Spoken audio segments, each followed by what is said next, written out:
कहते हैं यूएस के साथ दुश्मनी खतरनाक है।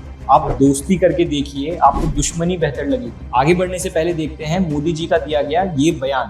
भारत कभी भी समझौता नहीं करेगा और मैं जानता हूं व्यक्तिगत रूप से मुझे बहुत बड़ी कीमत चुकानी पड़ेगी, लेकिन मैं इसके लिए तैयार हूं। मेरा नाम है शिवम, आप देख रहे हैं योर टर्न भारत। अब भारत की बारी है। ट्रंप का सेकंड टर्म इंडिया के लिए नाइटमेयर बन गया है। ट्रंप ने इंडिया से होने वाले एक्सपोर्ट्स पर पहले 25% का टैरिफ लगाया था। अब उसी टैरिफ को बढ़ाकर 50% कर दिया गया है। इसका मतलब ये है 27 अगस्त से इंडिया 50% का लगान भरेगा। इस वीडियो में हम समझेंगे भारत के पास 50% टैरिफ के खिलाफ कौन कौन से ऑप्शंस हैं और भारत कौन सी गेम चेंजिंग स्ट्रैटेजीज अपना सकता है। बट ऑप्शंस डिस्कस करने से पहले मैं आपको यूएस और चाइना की कहानी सुनाना चाहता हूँ। यूएस चाइना के इंटरनेशनल ट्रेड में $300 बिलियन का ट्रेड डेफिसिट था। इसका मतलब है यूएस चाइना से खरीद बहुत ज्यादा रहा था और बेच बहुत कम रहा था। अब इस ट्रेड डेफिसिट को देखते हुए ट्रंप ने चाइना के ऊपर 145% का टैरिफ लगाया। इस कहानी में आगे क्या होता है ये मैं आपको वीडियो के एंड में बताऊंगा। आइए देखते हैं इंडिया के पास ट्रंप की गुंडागर्दी के खिलाफ कौन कौन से ऑप्शंस हैं। पहला ऑप्शन है टिट फॉर टैट, यानी करारा जवाब। इंडिया भी यूएस से होने वाले इंपोर्ट्स पर काउंटर टैरिफ लगा सकता है।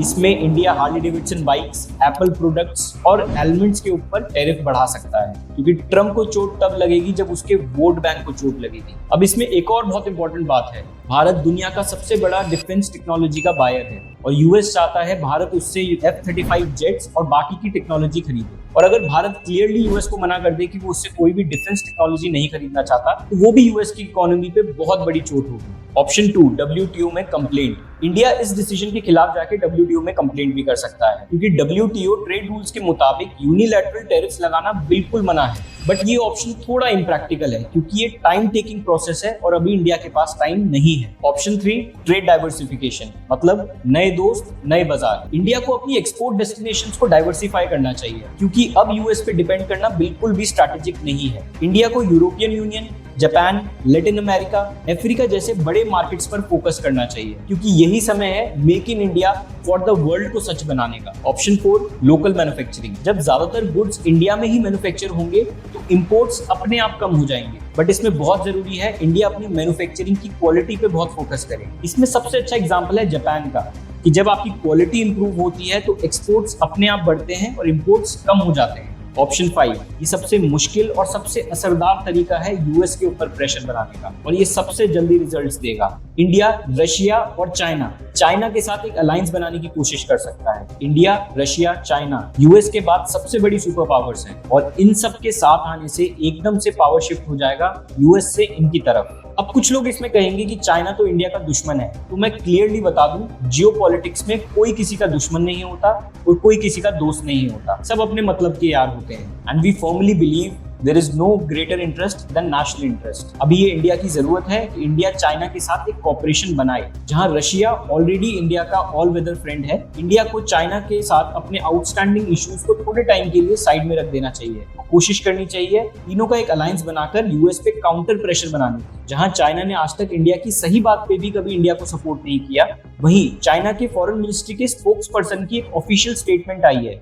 जहां उसने ट्रंप के 50% टैरिफ को अब्यूज ऑफ टैरिफ्स बोला है। अब देखने वाली बात ये होगी इंडिया कितना सक्सेसफुली इस अलायंस को बना पाता है और यूएस के खिलाफ यूज कर पाता है। अब इसमें आने वाली 15 अगस्त की तारीख बहुत इंपॉर्टेंट है। इस दिन अलास्का में ट्रंप और व्लादिमीर पुतिन की एक मीटिंग होने वाली है, जो चल रहे रशिया यूक्रेन वॉर की दिशा तय करेगी, which is directly related to US tariffs. लेकिन इस सब के बाद भी अगर ट्रंप नहीं मानता और अपने टैरिफ्स कम नहीं करता तो चलिए वापस चलते हैं यूएस और चाइना की स्टोरी की तरफ। जब यूएस ने चाइना के ऊपर 145% का टैरिफ लगाया, तो चाइना ने यूएस की तरफ एक्सपोर्ट होने वाले रेयर मेटल्स और मैग्नेट्स का एक्सपोर्ट बिल्कुल रोक दिया। अब इससे हुआ क्या, यूएस की ईवी, डिफेंस और इलेक्ट्रॉनिक्स इंडस्ट्री बिल्कुल चोक हो गई। और फिर ट्रंप का जवाब आता है I'm joking। और फिर ट्रंप ने एक और बार यू टर्न लिया, चाइना के इंपोर्ट्स पे लगे हुए टैरिफ्स कम कर दिए। तो यूएस चाइना की इस कहानी से इंडिया को क्या सीख मिलती है? इंडिया को ये सीखने को मिलता है कि हमें किसी भी देश को वीटो नहीं देनी चाहिए कि वो हमें बताए हमें किस देश के साथ ट्रेड करना है या नहीं। ना ही कोई देश हमें ये बताए कि हमें किसके साथ पार्टनरशिप रखनी चाहिए और नहीं रखनी चाहिए।